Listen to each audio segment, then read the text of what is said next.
Erawan National Park near Kanchanaburi, to be exact. Sounds exotic. It is, yeah. Eh. And it's a big protected area, but we're going to focus on one specific thing. The Erawan Waterfall. 7 tiers. 7 tiers. That's a lot of waterfall. Right. If you've ever wondered what makes it so special, you're in the right place. Because that's what we're going to look at today. It is. You can actually hike 2 kilometers through the forest to experience all 7 levels. And that 2-kilometer trek is, well, it's something special. You see the waterfall evolve, each level is different. So each level has its own unique character. Yeah, exactly. Level 1 is called Hlai Quin Rung. Beautiful name, right? And it's only about 500 meters from the trailhead. Okay, so 500 meters in, we're at the first level. Exactly. It's like a little taste of what's to come, a warm-up. I like that. Taste. So tier 2 then. Tier 2 is called Wang Macha, and it's at the 600-meter mark, so pretty close to the first one. Wang Macha. I'm writing that down.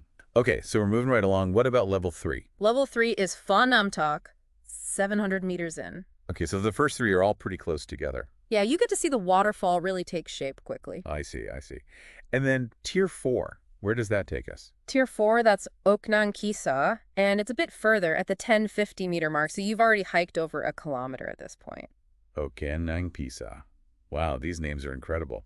All right, so over a kilometer in, we're at level 4. Where do we go from there? From there, you go to Buya Mai Long, level 5. That's at 1,550 meters. Okay, so now we're past the halfway point. Yeah, and you're really starting to get up into the higher elevations now. The whole feel of the place changes. I can imagine. What about level 6? What's that one called? Level 6 is called Dong Pruksa, and it's at 1,750 meters, getting close to the end now. The anticipation must be building. Oh, yeah. All right, and finally, the grand finale, tier 7.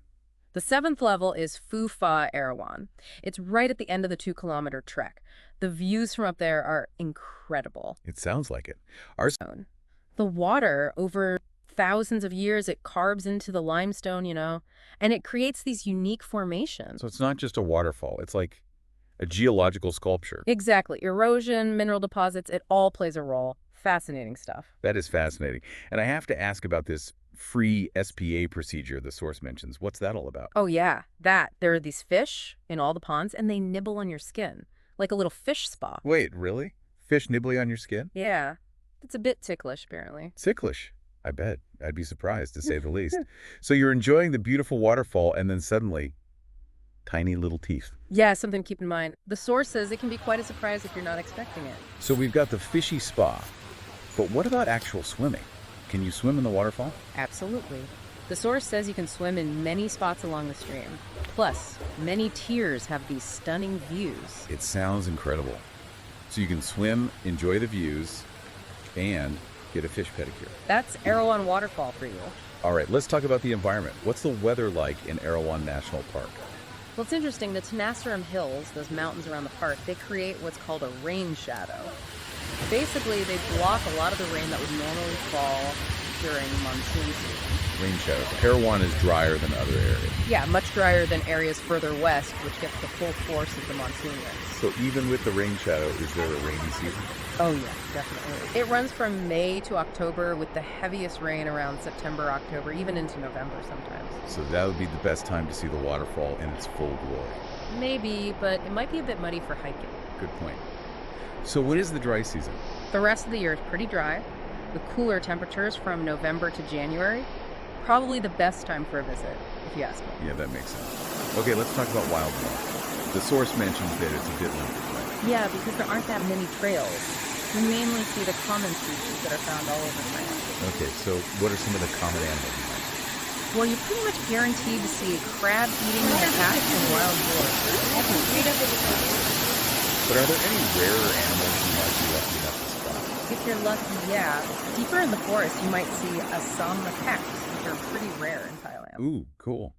Anything else? Yeah, you might also come across barking deer, sambar deer, maybe even Asian elephants, gibbons, or Indo-Chinese seros.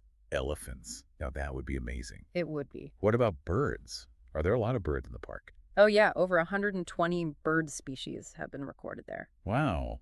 That's a lot of birds. It is. You might see crested serpent eagles, Kalige pheasants, gray peacock pheasants. Any specific sightings mentioned in the source? Yeah, actually, someone spotted a male black-knap monarch there. That's pretty cool. All right, reptiles. What slithering friends might we encounter? Well, there's the Canbury pit viper. It's pretty rare. A viper. I'd be keeping my eyes peeled. You and me both. You might also see Burma smooth skins, which are little lizards and other common reptiles. Okay, so vipers, Mm. lizards, anything else? Oh, yeah, don't forget the water monitor lizards. They can grow to over 1.5 meters long. That's a big lizard. Are they dangerous? No, they're harmless. But, maybe don't get too close. Probably a good rule of thumb with most wild animals. Yeah. So, to sum up, we've got 7 amazing levels of waterfalls. Fish that nibble your toes, a unique microclimate. Don't forget the diverse wildlife. It's a remarkable place. It truly is. And it really makes you think, if a place like this exists, what other hidden gems are out there in Thailand just waiting to be discovered? That's a great question. It is. And that's what the deep dive is all about. Yeah. Right? Exploring these amazing places and sharing them with everyone. So thanks for joining us today, and we'll see you next time for another deep dive. See you then.